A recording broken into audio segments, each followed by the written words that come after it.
bonjour tout le monde et puis merci d'être présent là, pour ce webinaire qui a été organisé par l'Axe Éducation et Capacitation de l'Obvia. Je m'appelle Viviane Valran, comme c'est indiqué, et puis je suis coordonnatrice pour cet axe-là, également auxiliaire de recherche. Et ça me fait énormément plaisir d'accueillir Simon, Alexandre et Léo qui vont nous présenter les résultats d'une revue de littérature systématique sur les enjeux éthiques et critiques de l'IA en éducation. Donc, avant de leur donner la parole, je voulais simplement vous présenter chacun des panélistes.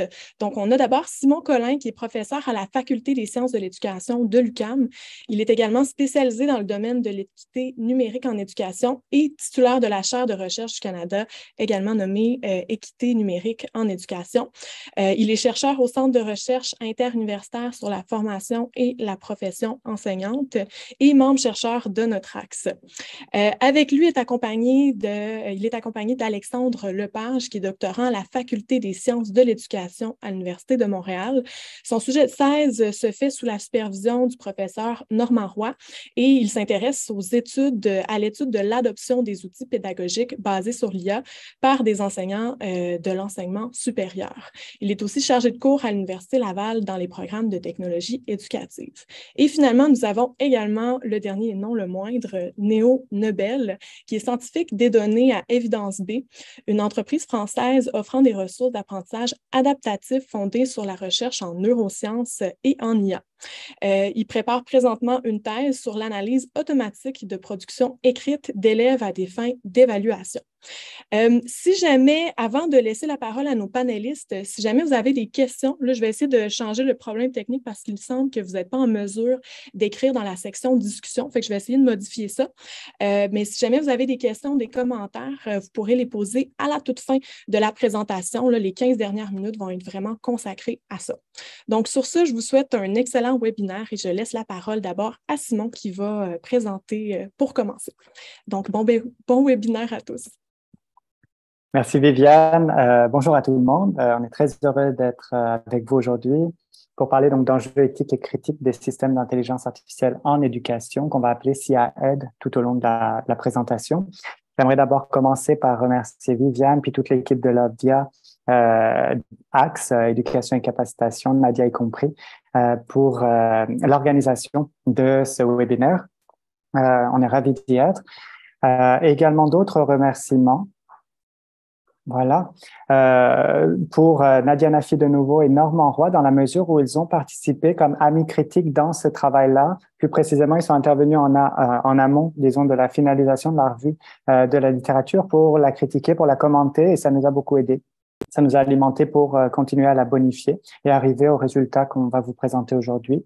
Remerciements également au groupe de recherche interuniversitaire sur l'intégration pédagogique des technologies de l'information et de la communication, le GRIPTIC, qui a participé financièrement à ce travail-là. Alors, le plan de la présentation est suivante. On va d'abord dresser un portrait rapide de la littérature scientifique sur les enjeux éthiques et critiques des SIA-Ed. Ensuite, on vous parlera de la méthodologie qu'on a suivie pour faire cette revue systématique de la littérature. Et le gros de la présentation sera bien sûr autour des résultats qu'on va vous présenter sous forme de tensions et d'enjeux éthiques et critiques que ces tensions génèrent. Donc, on a 6 tensions principales, puis elles contiennent des enjeux éthiques et critiques. Et puis finalement, la conclusion n'en sera pas une, mais ce sera quelques mots sur les prolongements possibles de cette revue systématique de la littérature. Alors, les liens entre l'intelligence artificielle et l'éducation ont commencé à être explorés dès les années 1960, pas par des chercheurs en sciences de l'éducation, mais davantage par des chercheurs en informatique, de par une proximité naturelle que l'intelligence artificielle entretient avec l'éducation, puisque toutes les deux sont concernées par des enjeux de représentation de la connaissance, de raisonnement, d'apprentissage. Ces recherches-là, au départ, étaient relativement éparses et marginales. Elles se tenaient en fait dans je dirais, l'environnement des départements d'informatique et des intérêts de recherche qui étaient plus centraux. À partir des années 80-90, on a eu davantage une formalisation du champ d'études des SIA-Ed avec principalement les sciences cognitives qui y ont participé. Actuellement, l'étude des SIAED est en plein essor. Bien sûr, les SIAED, tout comme les SIA en général, suivent des périodes d'accélération puis de ralentissement. On est vraiment dans une période d'accélération présentement au niveau des SIAED. Cet essor-là est caractérisé par des recherches davantage appliquées. On parle de recherche-développement, de recherche quantitative qui vont se focaliser principalement sur le développement et l'évaluation d'effets des SIAED. En revanche, les enjeux éthiques et critiques sont moins présents, quoique ils commencent à se développer. Mais si on prend les mots de Zawacki et Richter, qui ont fait une revue de la littérature sur l'enseignement supérieur, ils nous disent en 2019 qu'ils étaient surpris de voir finalement si peu d'auteurs qui abordent les enjeux éthiques et critiques liés aux SIAED. Alors, à défaut, je dirais, d'être un objet d'étude tout à fait présent et constitué, on rencontre les dimensions éthiques et critiques des SIAED à travers ces controverses techno-éducatives que les SIAED génèrent, à l'instar de ce qu'on trouve au niveau des SIA en général. Alors, le dernier en date, c'est par exemple l'algorithme A-Level qui a été développé au Royaume-Uni par le ministère de l'Éducation et de la Certification. L'intention de cet algorithme, c'était de corriger une inflation ou une discontinuité éventuelle des résultats des élèves suite aux perturbations de la pandémie, de manière à avoir une vue plus juste de leurs compétences et de leurs performances, notamment en vue de l'application dans des programmes universitaires. Mais l'algorithme en tant que tel a généré des scores discriminants à l'égard des élèves des milieux défavorisés et par là même, il a eu tendance à amplifier les inégalités scolaires existantes, notamment entre les écoles privées et les écoles publiques, de sorte qu'au bout de, je pense, 3-4 jours, le ministère a dû fermer cet algorithme-là parce qu'il ne fonctionnait pas. Donc, ces controverses-là sont bien sûr dommageables, on s'en passerait bien, mais en même temps, elles ont une fonction utile dans la mesure où elles sensibilisent à la fois la société civile, mais aussi les acteurs éducatifs et les chercheurs en éducation à ces dimensions éthiques et critiques que pose l'intelligence artificielle. Et finalement, c'est peut-être aussi grâce à elle qu'on observe à l'heure actuelle un développement de la réflexion sur un développement des réflexions éthiques et critiques à propos des SIAED. C'est assez naissant, c'est tardif par rapport aux recherches appliquées sur les SIAED, mais c'est quand même en essor également. On trouve deux avenues principales de développement de la réflexion éthique et critique sur les SIAED. La première, c'est le développement de cadres de référence. Alors, celui qui est le plus connu, c'est sans doute le consensus de Beijing sur l'intelligence artificielle et l'éducation, mais d'autres existent également. Il y en a un qui a été développé au Royaume-Uni par l'Institute for Ethical IA in Education, AI en fait, in Education. On voit qu'ils sont tout récents, puis encore plus proches de chez nous et encore plus récents, formés à l'éthique de l'IA en enseignement supérieur, un référentiel de compétences qui a été développé par Bruno Sabourin-Laflamme et Mondou. Alors, ces cadres-là sont très pertinents dans la mesure où ils balisent les principes et les finalités souhaitables des SIAED et par là même, ils abordent les SIAED dans leur dimension éthique et critique comme des objets qui sont liés à des valeurs. On n'échappe pas aux valeurs, finalement. C'est ce que nous disent ces cadres et c'est déjà très important de le dire. Par contre, ils nous donnent assez peu d'informations sur les conditions de mise en œuvre de ces principes et finalités, notamment sur les enjeux éthiques et critiques qui sont susceptibles de les entraver lorsqu'on essaye de les mettre en œuvre. L'autre avenue de développement de la réflexion éthique et critique sur les SIAED, c'est précisément des études théoriques et empiriques qui portent sur les enjeux éthiques et critiques que les SIAED peuvent susciter. En revanche, comme elles sont, de ce point de vue-là, le numéro spécial qui s'intitule Intelligence artificielle et éducation, perspectives critiques et futurs alternatifs, qui a été sorti en 2020 par la revue Learning, Media and Technology, et à ma connaissance, c'est sans doute un des premiers numéros qui s'est consacré exclusivement à ces questions-là. Donc, c'est pour vous dire que la réflexion est relativement récente. Bien sûr, d'autres articles ont été publiés avant ça sur ces enjeux-là, mais le portrait, somme toute, est relativement épars. Il est difficile d'avoir une vue d'ensemble des enjeux éthiques et critiques des SIAED, et c'est ce qui nous a amené à notre objectif, à savoir de mener une revue systématique de la littérature sur les enjeux éthiques et critiques des SIAED afin d'en gagner un meilleur portrait. Pour la méthodologie, je passe la parole à Alexandre. Alexandre, tu peux me dire quand passe à la diapositive suivante. D'accord, merci. Merci Simon. Donc, effectivement, pour la méthode, comme Simon l'évoquait, on a suivi une démarche de recension systématique des écrits. Donc, pour ceux qui ne sont pas familiers avec ça, il s'agit de faire une recherche dans des bases de données scientifiques pour aller identifier de façon systématique tous les documents qui répondent à certains critères. Donc, vous voyez nos critères d'inclusion ici. On a cherché en anglais, en français. On a cherché autour des termes d'intelligence artificielle, analytique de l'apprentissage aussi qu'on a intégré dans ça, même si on sait qu'il y a des distinctions à faire. Puis finalement, une série de mots-clés qui nous ramènent au domaine de l'éducation. Puis d'autres mots-clés par rapport à l'éthique. Puis on a intégré le mot-clé discrimination aussi parce qu'assez rapidement, on s'est rendu compte que c'était un terme qui était souvent employé pour rassembler plusieurs enjeux éthiques. Puis également, vous ne voyez pas sur la diapo, mais on a exploré aussi différents termes là, avant d'arriver à cette stratégie de recherche-là. Donc, on a pris les documents à partir de 2010, mais on a aussi intégré après coup des documents qui ont été souvent mentionnés à l'intérieur d'autres documents. Donc, ça fait partie de la démarche aussi là, d'ajouter des documents qu'on sait importants, mais qui auraient passé sous le radar.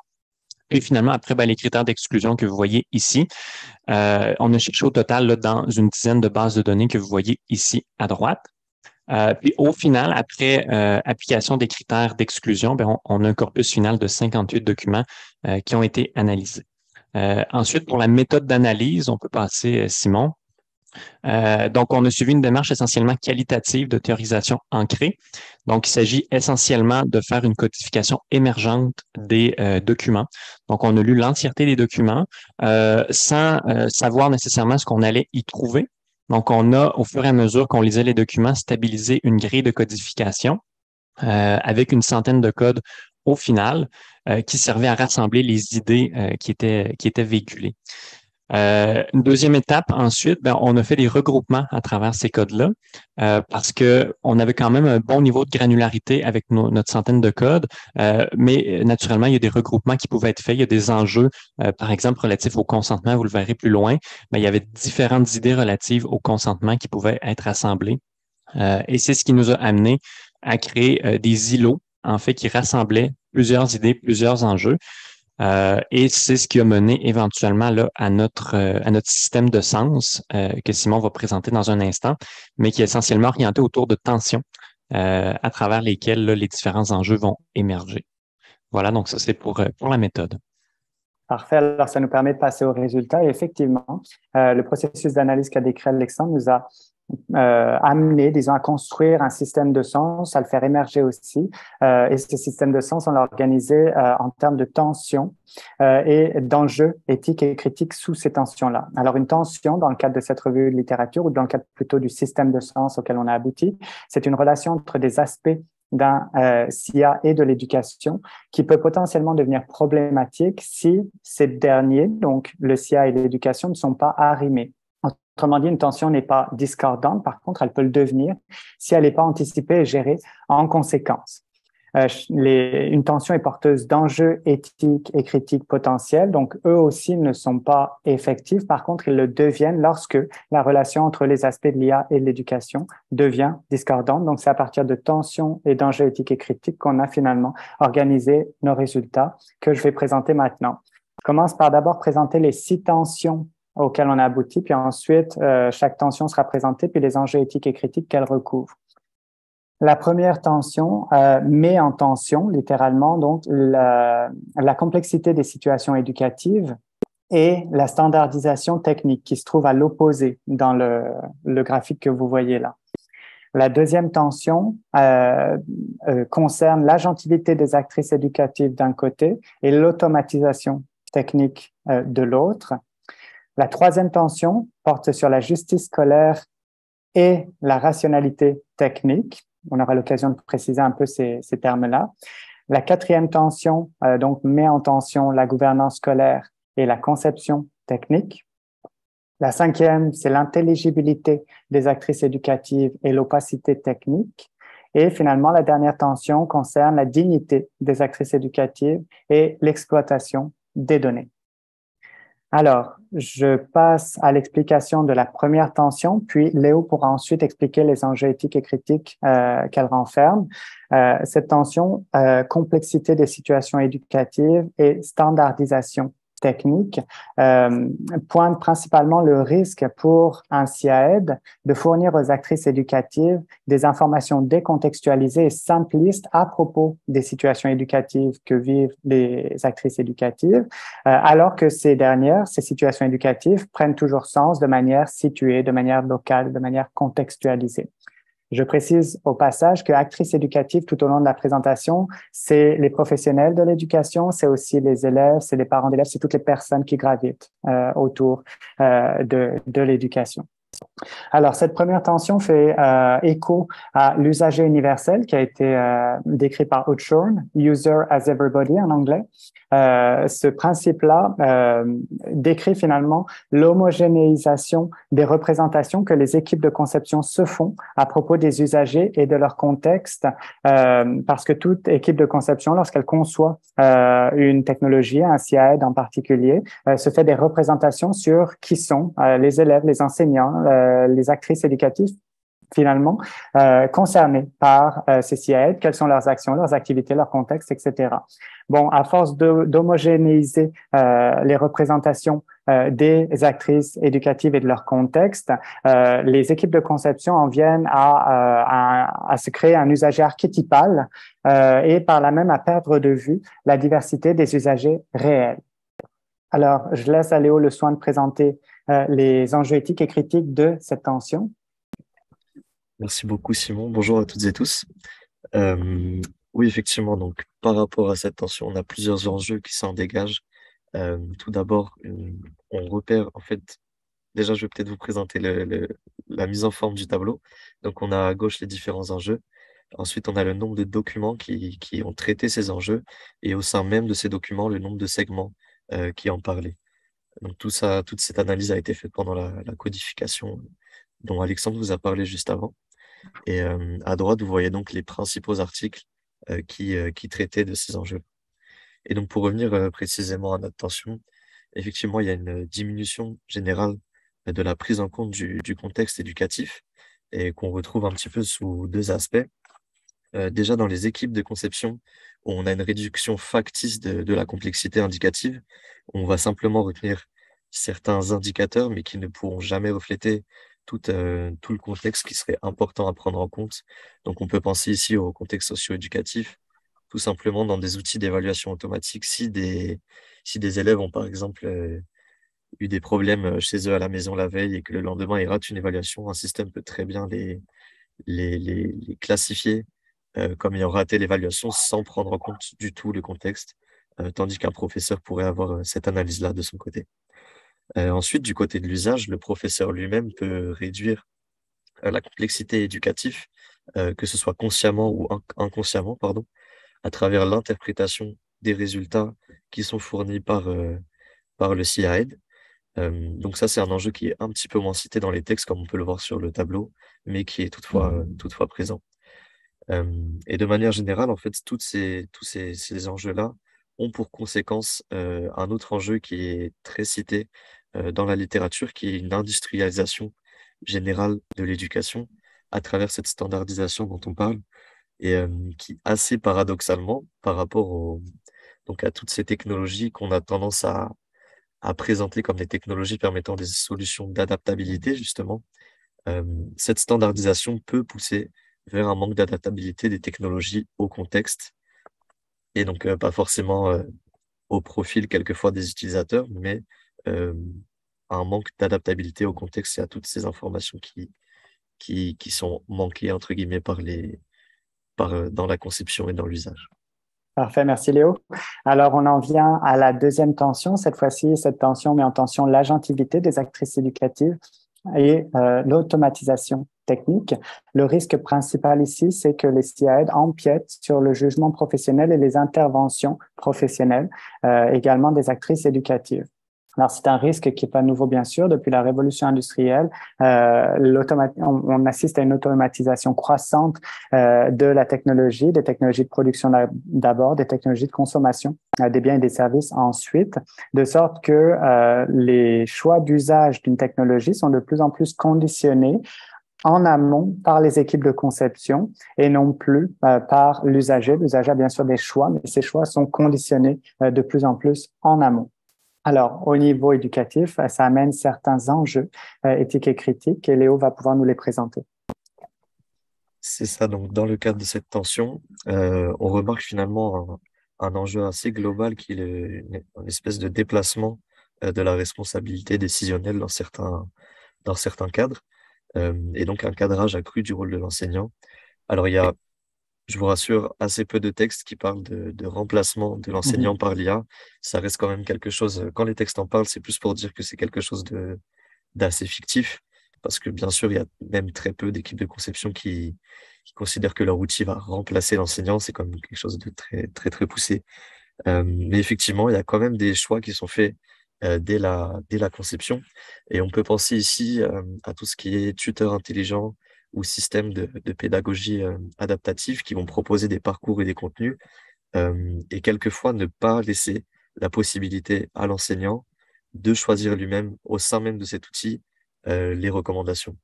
Donc c'est intéressant de garder en fait ces mécanismes d'appel et c'est justement un enjeu qui est cité par quelques auteurs, l'absence de ces mécanismes d'appel. Ensuite, on a aussi un autre enjeu de présence de chambres d'écho, encore une fois plutôt dans des systèmes de recommandation qui vont avoir tendance euh, à répéter en fonction de choix faits auparavant, à répéter des choix similaires.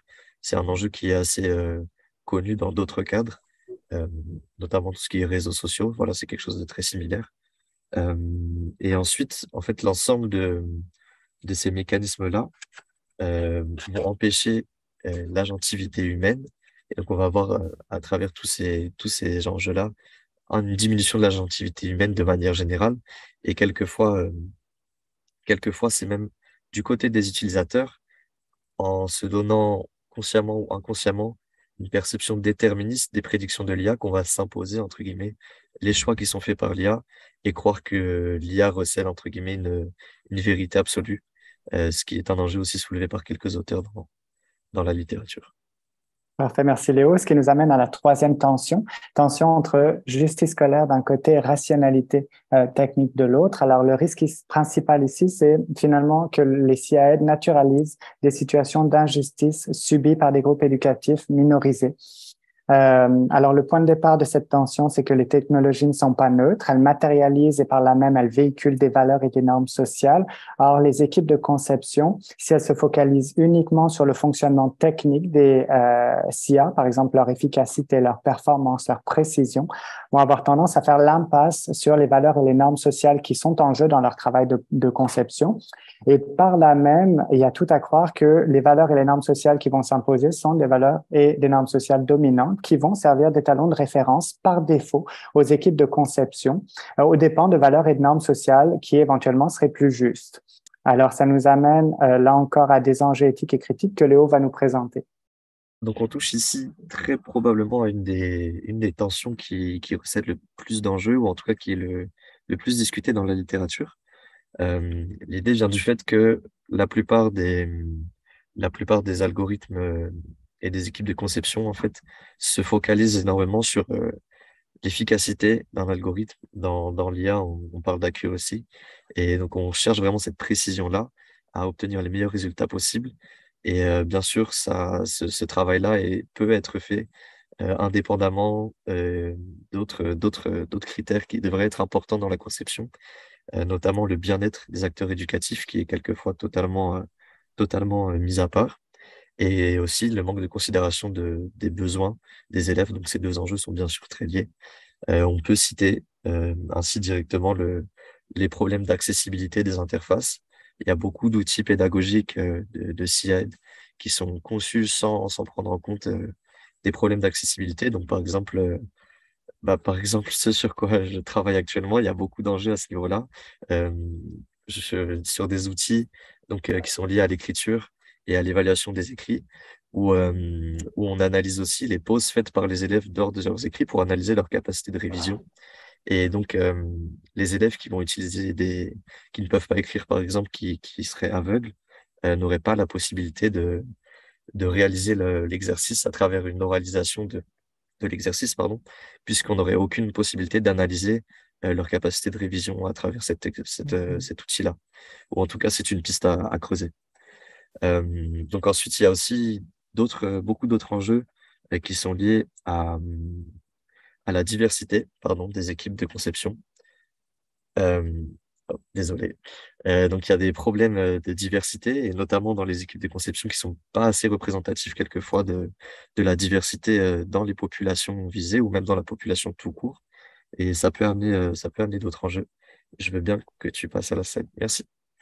Et donc, ces problèmes-là sont aussi associés à des problèmes de reproduction de biais, notamment dans les données. Euh, il y a une utilisation de masses de données qui contiennent eux-mêmes des biais humains. Et dans les collectes de données elles-mêmes, il y a quelquefois des biais qui s'y rajoutent à travers notamment ce qu'on appelle la surreprésentation des utilisateurs précoces. C'est-à-dire que lorsque les équipes de conception vont vouloir concevoir leur algorithme et l'entraîner, ils vont avoir besoin de récolter des données auprès d'une population qu'ils vont choisir arbitrairement ou selon les opportunités qu'ils peuvent avoir. Et ces utilisateurs qui seront les premiers vont en fait devenir, pour l'équipe de conception, les utilisateurs, enfin l'équipe de conception peut concevoir ces utilisateurs comme tous les utilisateurs, alors que ce n'est pas toujours le cas. Ensuite, on a quelquefois aussi une surreprésentation des élèves performants dans les données, ou bien sûr des sous-représentations de certains groupes qui n'auraient pas accès aux technologies ou qui justement ne pourraient pas être élus, entre guillemets, comme les premiers utilisateurs et donc la source du travail qui sera fait par la suite. En plus de ça, l'interprétation des données est bien sûr teintée par des préjugés humains. Donc, lorsque les équipes de conception vont retravailler sur leurs algorithmes et sur les données, il y a bien sûr leurs convictions intimes qui sont inculquées dans les algorithmes, consciemment ou inconsciemment, bien sûr. Et finalement, c'est un petit peu ces enjeux à la fois de manque de diversité et de biais dans les données qui peuvent avoir pour conséquence une hégémonie ethnoculturelle. Donc, on retrouve vraiment des problématiques d'inégalité sur les contenus de certaines cultures, où ce qui se fait le plus, enfin, ce qui est illustrable le plus facilement, c'est au niveau des langues, où déjà dans la technologie, on sait que, par exemple, dans le domaine du NLP, donc l'IA appliquée au texte, on a beaucoup de choses qui sont faites en anglais, mais beaucoup moins, même en français déjà. Alors dans dans des langues qui seront encore moins diffusées mondialement, c'est sûr qu'il y a aussi beaucoup moins de travaux qui sont disponibles. Euh, et donc les technologies peuvent moins être accessibles. Et ensuite, on a aussi des problèmes de mauvaise performance de reconnaissance faciale de certains groupes, puisqu'assez classiquement, ces groupes-là ne sont pas représentés dans les données, et donc cela pose problème par la suite. Tout ça mène finalement à des discriminations de personnes euh, et, euh, et une grosse exacerbation des inégalités numériques qu'on peut retrouver, par exemple, lorsque les élèves peuvent être amenés à utiliser des outils, des SIAD chez eux le soir. Alors, bien sûr, certains auront des problèmes de connexion ou des problèmes d'accès à du matériel. Donc, c'est une problématique assez commune, mais qui serait exacerbée dans le cas d'usage de SIAD de manière globale. Merci Léo. Alors, ça nous amène à la quatrième tension, qui met en tension la gouvernance scolaire et la conception technique. Ici, le risque principal, c'est finalement que il y a une ingérence d'acteurs, de logique et de produits, notamment lorsqu'ils sont commerciaux. Bien sûr, c'est pas de facto un problème, mais ça peut le devenir, qui serait incompatible avec la mission et la gestion de l'éducation, qui est, rappelons-le, un bien public. Alors, cette tension-là, disons, ressort d'un clivage apparent, bien que à nuancer largement, entre les domaines techniques et politiques. Dans la conception commune, le domaine technique implique des acteurs techniques spécialisés, des experts. Il est en grande partie, disons, travaillé, développé par les compagnies privées, on connaît les GAFAM, et il a un fonctionnement plutôt technocratique, au sens où c'est un fonctionnement justement qui mobilise surtout des acteurs techniques, alors que le domaine politique, lui, est davantage pensé comme faisant intervenir des acteurs politiques. Alors, dans un fonctionnement démocratique, c'est les citoyens en premier lieu et des institutions également publiques. Alors, ce clivage-là, il est que apparent, mais il est quand même opératoire parce que ça fait partie des représentations, disons, communes qu'on a du domaine technique versus du domaine politique. Je laisse Alexandre nous présenter les enjeux éthiques et critiques de cette tension-là. Merci. Alors d'abord, vous les voyez ici, là, les enjeux sont de trois ordres, à commencer par l'absence de cadre éthique ou à tout le moins le manque de précision dans ces documents-là par rapport aux principes éthiques qui pourraient guider l'action des actrices éducatives lorsqu'ils ont à faire des choix d'utiliser, par exemple, ou non un outil basé sur l'IA. Donc, ça va se manifester souvent par un manque de précision par rapport à la responsabilité des différents acteurs. Donc, on peut penser du côté des équipes de conception, par exemple, les développeurs, quelle est leur responsabilité, où est-ce qu'elle s'arrête dans l'utilisation du système qui est fait par la suite. Par exemple, je reprends l'exemple de Léo là, d'un système d'évaluation. Est-ce que les développeurs engagent leur responsabilité si l'outil commet des erreurs qui, au final, vont avoir un impact sur le parcours des personnes, par exemple, en attribuant des échecs? De même, par rapport aux enseignants, la responsabilité des enseignants dans l'utilisation de ces outils-là, encore avec le même exemple, si on utilise un outil pour faire une évaluation de façon automatisée, est-ce que l'enseignant est imputable de la note qui est attribuée si on utilise à des fins certificatives?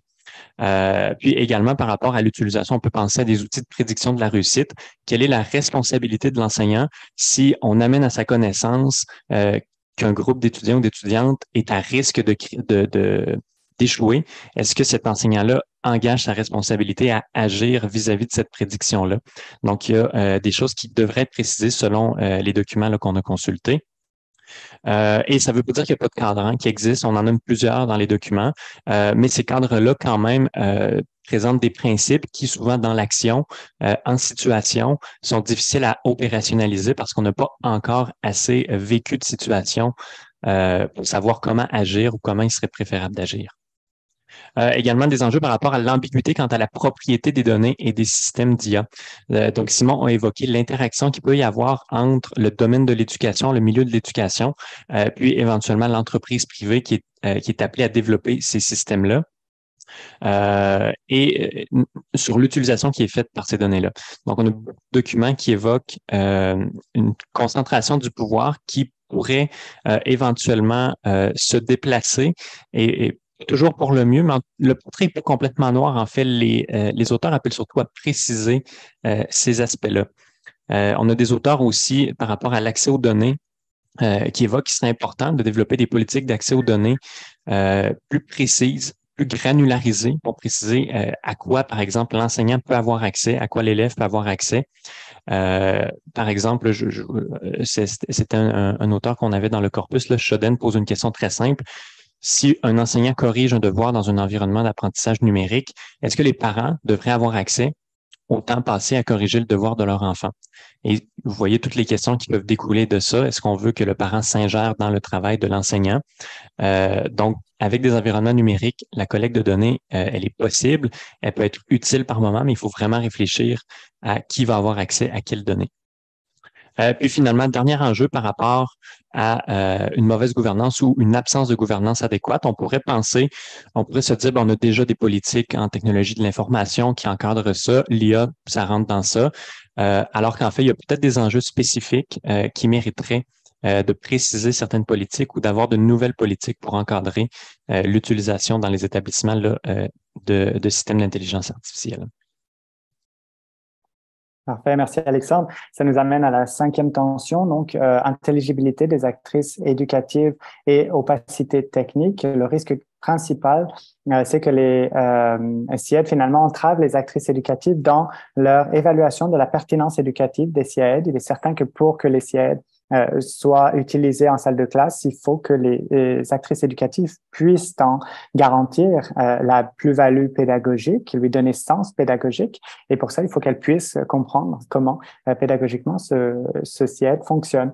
Alors ici, on fait référence à la technologie et la métaphore de la boîte noire. Bon, très rapidement, cette métaphore-là dit que lorsque une technologie devient relativement stabilisée, lorsqu'elle devient un produit technique finalement ou un objet technique, elle a tendance par le fait même à effacer tout le processus de conception qui lui a donné forme et notamment les choix qui ont été faits, les compromis, les ambivalences, les ambiguïtés, etc. De sorte qu'elle a finalement en apparence une cohérence qu'elle n'a pas, ou en tout cas qui est pas celle qu'il a vu émerger. Alors, ces problèmes d'opacité-là peuvent se manifester à deux niveaux. D'une part, un manque de transparence concernant les processus computationnels qui sont mis en œuvre dans un SIAED. Et puis même lorsqu'il y a transparence pour les actrices éducatives, lorsqu'elles peuvent y accéder, il y a par ailleurs un problème éventuel d'explicabilité des processus computationnels et des résultats obtenus, notamment lorsqu'il s'agit d'algorithmes non supervisés. Alors, Alexandre, je te laisse nous expliquer les enjeux éthiques et critiques. Les enjeux qui découlent de cette tension-là sont de l'ordre de la transparence. Puis on peut voir la transparence vraiment à plusieurs niveaux. Le premier niveau, c'est vraiment la présence de l'intelligence artificielle. Donc, imaginez le cas d'un élève qui utilise un système tutoriel intelligent dans lequel il y a un agent conversationnel. Est-ce que l'élève doit obligatoirement être informé de l'utilisation de l'IA? Donc, c'est un enjeu qui est soulevé là, par rapport à ça. Mais on peut le voir aussi par exemple, pour les parents, s'ils communiquent avec l'école, qu'il y a certaines réponses qui leur sont fournies automatiquement, est-ce qu'ils doivent être informés de ça? Voilà. Manque de transparence sur les données qui sont utilisées, puis également sur ce qui est fait avec les données. Donc, l'intelligence artificielle qu'on développe en ce moment avec l'apprentissage automatique, par exemple, on aime beaucoup utiliser des données historiques pour enrichir les modèles, pour améliorer la valeur prédictive de ces modèles-là. Donc, l'usage des données n'a pas toujours été prévu au début. Puis également, c'est difficile d'anticiper l'usage qu'on pourrait vouloir faire dans le futur. Donc, comment, dans ce contexte-là, être transparent envers les usagers, c'est un enjeu important. Également, par rapport à l'interprétation et l'usage qui est fait des résultats. Je reprends l'exemple de l'indicateur de réussite, de prédiction de la réussite. Si un étudiant reçoit cette prédiction-là, est-ce qu'il va faire confiance à cette prédiction-là et quelles conséquences est-ce que ça peut engendrer? Donc, il y a une question de littératie aussi qui était évoquée là, par certains auteurs. Est-ce que les enseignants sont en mesure d'interpréter adéquatement les résultats des systèmes d'intelligence artificielle? Le manque de preuves d'efficacité pédagogique, donc un appel à la prudence avant de déployer à grande échelle des systèmes d'intelligence artificielle. Puis avec le risque également, le corollaire d'utiliser des outils d'IA sans véritablement trouver une utilité pédagogique. Donc, on peut des fois rester impressionné par certains usages, alors qu'au fond, au niveau pédagogique, la valeur n'est pas nécessairement présente. Voilà, donc c'est pour les enjeux. Merci Alexandre. Ce qui nous amène à la dernière tension qu'on a trouvée, qu'on a fait émerger, qu'on a construit, disons. Tension entre la dignité des actrices éducatives et l'exploitation des données. Ici, le risque principal, c'est que les SIAED manipulent les actrices éducatives et qu'ils détournent leurs informations vers d'autres finalités que des finalités éducatives. Cet enjeu-là, disons, est particulièrement populaire ou médiatisé actuellement parce que les développements techniques actuels, notamment l'apprentissage machine, reposent sur la collecte, le traitement et l'interprétation d'un nombre massif de données et que il y a plusieurs controverses sociotechniques qui sont apparues relativement justement à une mauvaise utilisation, une utilisation déficiente ou une usurpation des données, de sorte que la population en général, notamment la population éducative, a été relativement sensibilisée à cette tension-là et elle recouvre les enjeux éthiques et critiques suivants. D'abord, par rapport au consentement, comme j'avais évoqué au début, il y avait beaucoup d'articles qui évoquaient le consentement, puis ça nous a amené à découper vraiment les enjeux relatifs au consentement. D'abord, l'absence de demande de consentement. Donc, quand on parle d'utilisation de données secondaires, par exemple, qui avaient été collectées à d'autres fins, puis qu'on les utilise sans nécessairement solliciter un nouveau consentement. L'impossibilité de retirer son consentement, qui est un problème aussi, et qui est un problème d'autant plus important dans le contexte où on utilise des données pour construire des modèles ou construire des outils. Je vous donne un exemple très simple. Imaginez la captation vidéo de situations d'apprentissage avec plusieurs élèves. On utilise ça pour entraîner des algorithmes, par exemple, de reconnaissance des mouvements qui sont faits pour analyser la collaboration dans une équipe. Si un élève demande à retirer ces données-là, ben, ça a un impact sur les données de tout le monde en fait, parce que ce sont des données qui sont difficiles à segmenter. Plusieurs auteurs aussi évoquaient l'absence de mesures particulières pour le consentement des enfants. Souvent, si c'est l'enseignant qui propose l'utilisation d'un outil, l'enfant, selon son âge, va faire confiance assez rapidement. La pression des pairs, on est dans un contexte de classe, c'est pas toujours possible d'exercer vraiment pleinement un consentement éclairé pour les enfants. L'enjeu de la collecte de données trop sensibles ou trop nombreuses, même il y a des auteurs qui posent la question, est-ce qu'il y a des données dans l'absolu qu'il ne faudrait pas collecter parce que c'est trop sensible? Donc, la question est ouverte, voilà. Puis, l'enjeu de la réidentification par données intermédiaires, donc même en anonymisant des données, il est possible de réidentifier assez facilement là, avec certaines données intermédiaires. Puis bon, le risque de surveillance qui est vraiment très abordé. Donc, on est toujours dans l'idée de détourner les données de leur usage premier, des dérives possibles qu'on a vu. Donc, certaines écoles, une école entre autres en Suède qu'on avait vu dans la littérature, un cas qui était évoqué, qui avait utilisé un système de reconnaissance faciale dans l'établissement. Ils ont dû reculer finalement parce que même si l'usage était intéressant, on voulait prendre les présences automatiquement, on voulait monitorer la présence des élèves à l'école, c'était trop intrusif et ça enfreignait là, certains règlements. On peut passer, Simon, à la suivante. Donc, il y a l'enjeu aussi de la fiabilité des systèmes. Parce que si on promet un système qui va accomplir quelque chose et que ce système-là le fait mal, par exemple, pour l'évaluation des apprentissages, les conséquences peuvent être importantes. Des erreurs de classification, par exemple. Pensez à des systèmes de décision d'admission. Si ces systèmes-là visent à remplacer la décision d'un comité, il y a un risque qu'il y ait des erreurs de classification qui soient commises. Naturellement, il y a toujours le risque de faille de sécurité, surtout dans le contexte où on concentre une quantité importante de données au même endroit. Puis finalement, il y a des conséquences possibles au niveau de l'apprentissage. Donc, vous les voyez ici, là, je ne vais pas les regarder nécessairement une par une. Peut-être sur la génération d'anxiété, je l'évoquais un peu tout à l'heure, mais c'est en lien avec la confiance que les gens accordent au système d'IA. Ça peut avoir des effets qu'on n'avait pas nécessairement anticipés. On se dit c'est une bonne idée d'avoir un indicateur de prédiction de la réussite, mais finalement, on se rend compte qu'au lieu d'encourager les étudiants à faire plus d'efforts, ça les décourage parce qu'ils perçoivent que la prédiction est une fatalité qui est trop tard. Donc, encore une fois, on a un décalage entre ce qui était prévu en conception, puis finalement, comment ça s'opérationnalise là, dans l'usage. Parfait, merci. Alors, ça nous amène à la conclusion rapidement. D'abord, quelques notes de prudence sur le travail qu'on vous a présenté. Les enjeux éthiques et critiques de l'intelligence artificielle ont été travaillés de façon très riche dans plusieurs secteurs. L'éducation est un peu en retard, disons, ou peut-être moins à la pointe dans ce domaine-ci. Cela dit, on a quand même choisi de se focaliser uniquement sur l'éducation et de ne pas tirer profit des autres travaux parce que notre idée, c'était pas tant d'avoir une réflexion générale sur les enjeux éthiques et critiques des SIA, mais plutôt d'observer leur déclinaison singulière en éducation.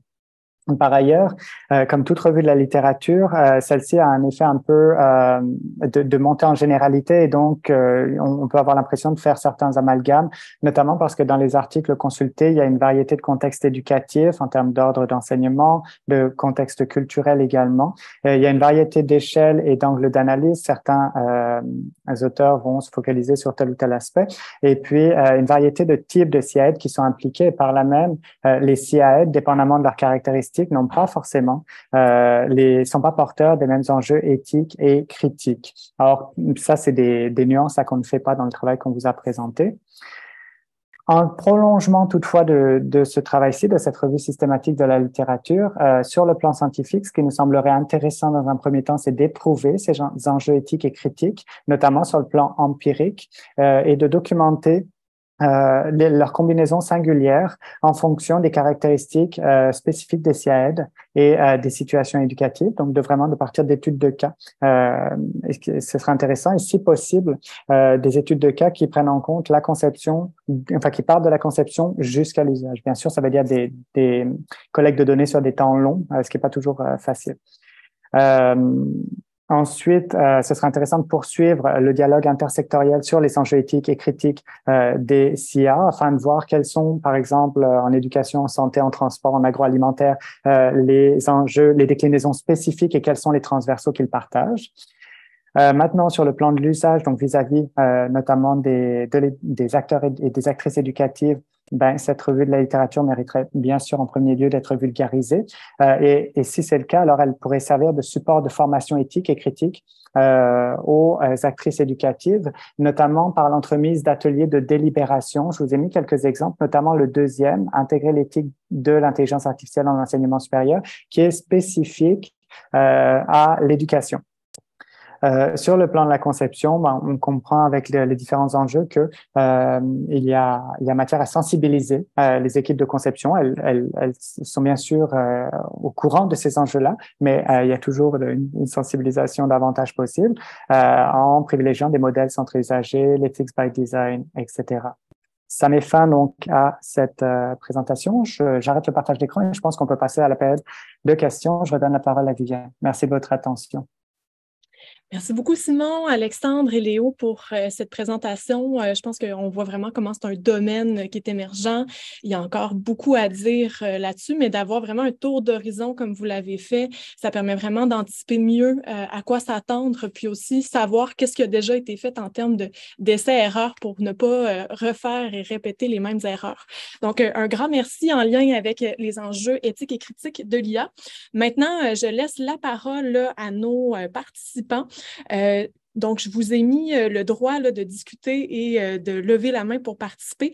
Donc, si jamais vous désirez poser une question, je vous invite à le faire soit par la section commentaires où vous pouvez écrire là, directement. Je vais pouvoir les lire pour vous. Sinon, vous pouvez lever la main puis on va vous laisser le droit de parole. Et si jamais vous voulez participer là, de vive voix, je vous invite à allumer votre caméra pour qu'on puisse vous voir. C'est toujours plus apprécié pour les échanges. Donc, la parole est maintenant à vous. Alors, je vois peut-être... Oh oui, Nadia, on t'écoute? Ah oui, une question juste par curiosité. Quand est-ce que votre travail va être publié? Parce que là, j'ai eu des messages d'ici et là. OK, quand est-ce qu'on va pouvoir avoir accès à l'étude? Parce que c'est hyper, hyper riche. Merci beaucoup. L'étude s'en vient. On va bientôt soumettre l'article qui vont à évaluation. Donc, on va voir ensuite, mais ce serait, si tout va bien, pour une publication à l'hiver. Et puis, ce qu'on aimerait peut-être parallèlement, c'est commencer ce travail de vulgarisation de manière à pouvoir le rendre plus accessible à différents publics et pas simplement au public scientifique. Donc, l'article est bien avancé. En fait, il est quasiment fini. Et puis, par contre, la vulgarisation reste à faire. Et de ce point de vue-là, d'ailleurs, si des actrices éducatives veulent y contribuer, ce serait sans doute fort intéressant de voir comment est-ce qu'on peut le faire. De toute façon, on prévoit avec un exercice de vulgarisation de le tester auprès de différentes populations éducatives pour voir s'il est accessible et compréhensible. Donc, merci pour ce partage qu'on attend avec impatience. Effectivement, l'article, quand il va être publié, c'est quand même le fun d'avoir un peu une première idée de ce à quoi ça va ressembler. Chris, tu voulais poser une question, on t'écoute? Oui, si j'ai le droit, c'est bien. Oui, tout à fait. Merci beaucoup à l'équipe pour tout ça. Là. Il y a comme vous l'avez mentionné, Simon, il y a un guide de délibération, mais je pense avec ton publication là-dessus, ça peut élargir les genres de questions que les gens se posent. Donc, c'est bien, là, c'est fort. Je suis curieux, le IA, la distinction entre les IA et juste les techniques générales de numérique qui s'imposent dans l'éducation, c'est vague, c'est où la ligne et tout ça. Donc, d'aller à l'autre extrémité, disons, juste le fait de faire ce qu'on appelle le blended learning, l'apprentissage mixte, dans lequel il y a une partie qu'on fait en présence devant les élèves dans une classe, puis d'autres qu'on fait simplement par le biais d'un écran. Puis on dit, on entend et on voit comme dans la classe, donc c'est la même chose. Mais on sait qu'il y a que toutes sortes d'aspects qui sont différents, le lien émotif, les petites choses qui ne se font pas directement dans la classe, mais quand on parle aux élèves juste après ou juste avant. Il y a toutes sortes de choses qui est liées à l'imposition du numérique qui sont difficiles à quantifier. Puis je me demande si parmi tous les articles et les discussions, est-ce qu'ils touchent sur ces aspects-là que moi, je trouve difficile à énoncer, c'est quoi exactement qui est perdu ou gagné avec ces technologies-là? Alors, c'est une bonne question. Je vais laisser Léo et Alexandre y répondre ensuite. J'apporte simplement quelques pistes, à savoir que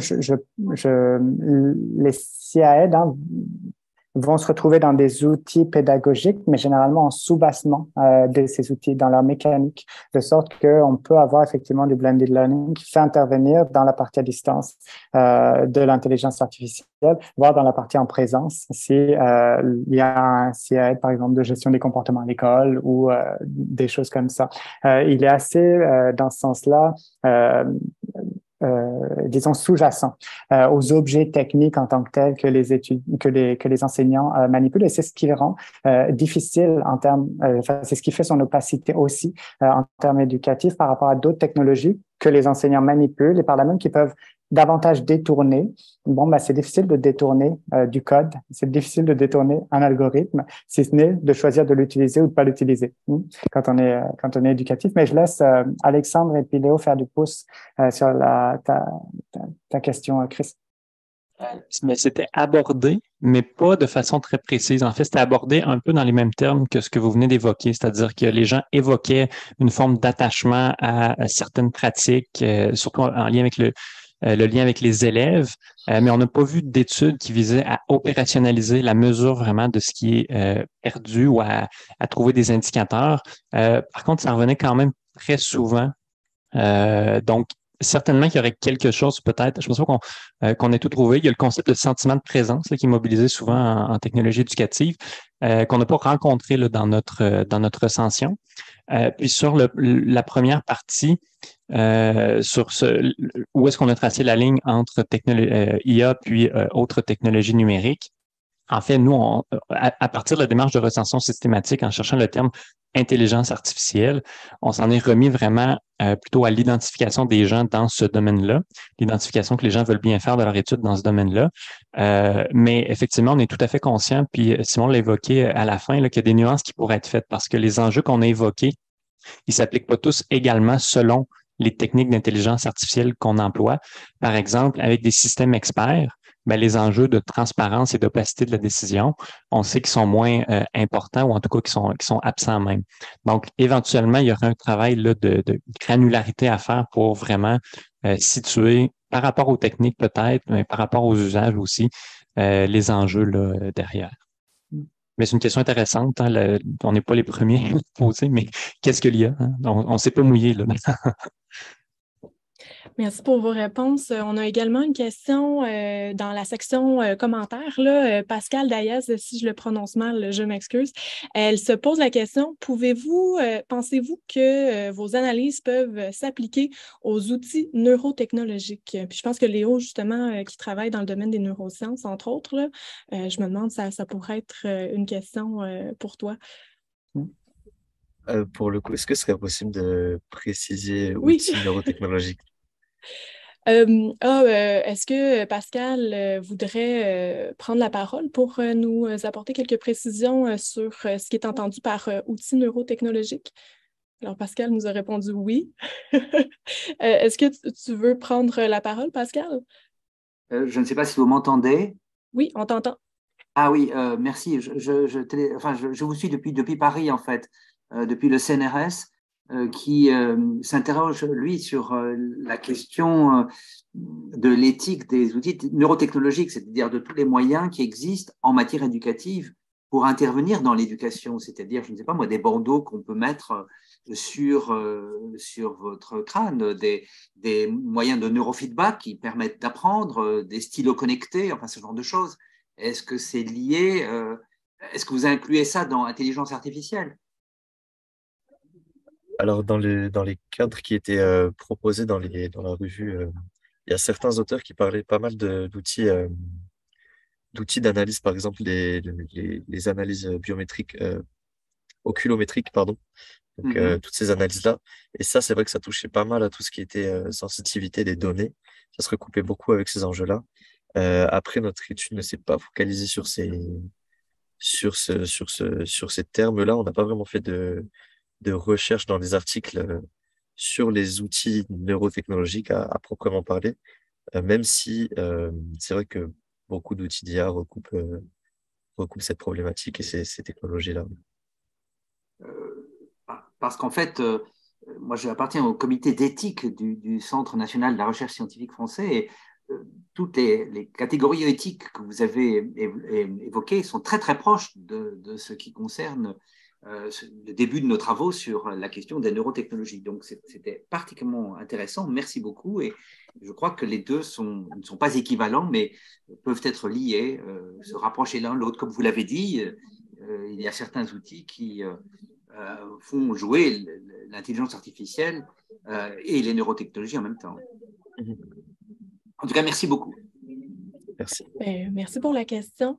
On avait également, parmi les spectateurs, on avait Bruno Paul-Hubert qui avait la main levée. Est-ce que, Bruno, tu veux poser ta question?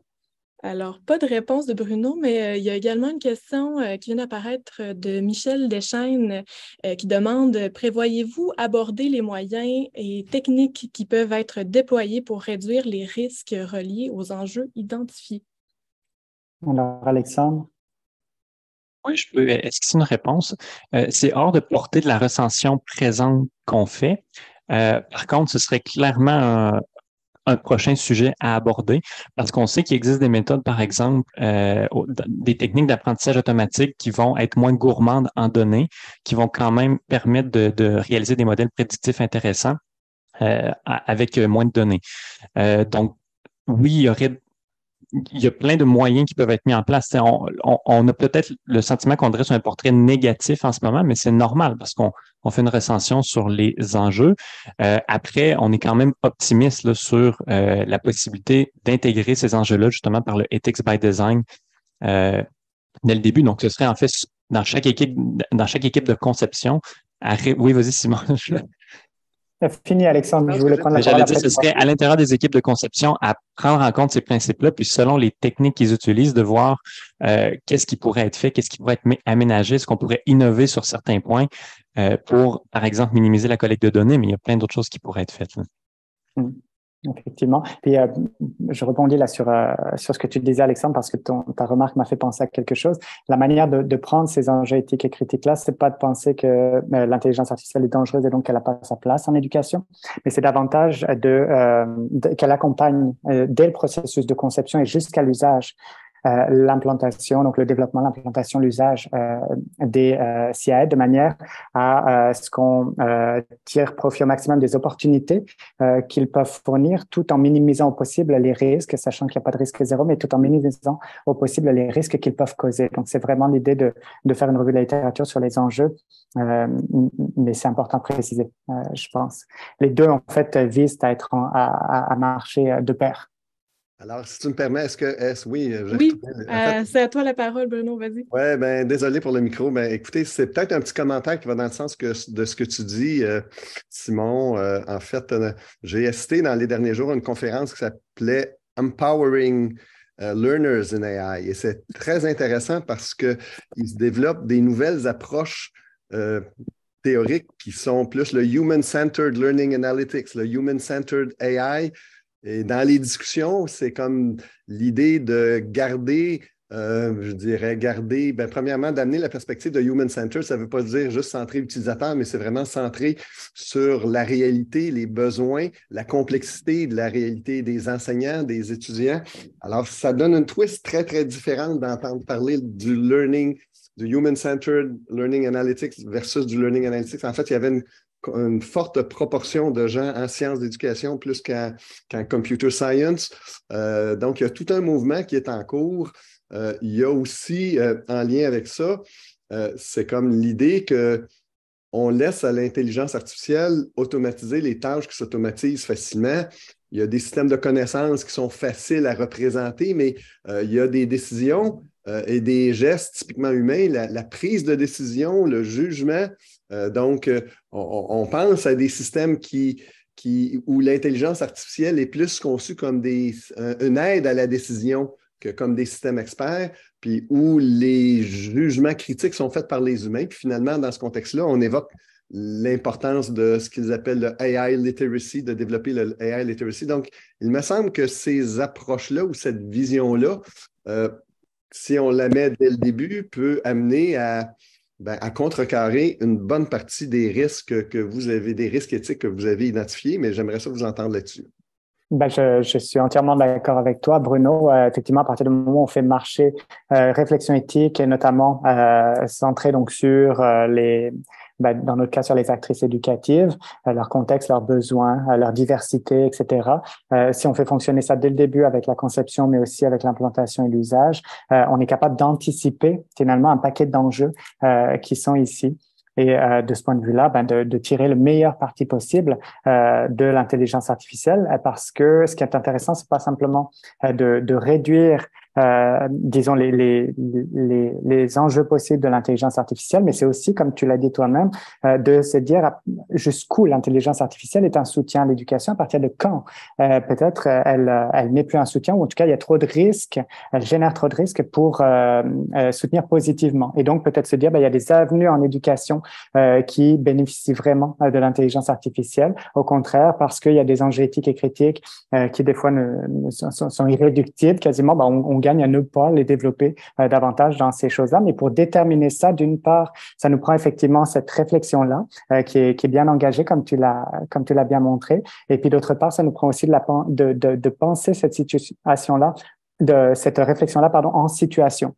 C'est-à-dire pour chaque SIAD en particulier, donc d'avoir des équipes de conception qui soient diversifiées puis qui impliquent a priori des acteurs éducatifs pour vraiment développer quelque chose qui fasse du sens éducativement parlant. Alors, sur ce, un gros merci pour votre présentation. On a bien hâte de lire l'article qui va être publié, si on se croise les doigts, en hiver. Donc, merci beaucoup Simon Collin, Léo Nebel et Alexandre Lepage pour votre présentation. Puis, je voulais aussi remercier nos participants qui étaient présents et qui ont participé, entre autres, là, avec vos questions qui étaient fort intéressantes. Sachez que la présentation à laquelle vous avez assisté, si jamais il y a des détails qui vous ont manqué, elle sera partagée là, la version enregistrée. Et également, je ne sais pas si Simon, est-ce que tu serais à l'aise, est-ce qu'on partage le PowerPoint ou on peut te laisser décider? Ou... Oui, a priori, il n'y aurait pas de problème. Okay. C'est bon, parfait. Donc, on vous pourra également vous partager le PowerPoint qui a été utilisé. Donc, les panélistes, je vous invite à ce qu'on se rejoigne dans les coulisses et les autres, les participants, mais je vous remercie énormément. Puis, soyez aux aguets, il va y avoir d'autres webinaires et événements organisés par l'Axe Éducation et Capacitation qui devraient venir sous peu. Sur ce, bonne fin de session à ceux qui sont à l'université et bon temps des fêtes. Merci.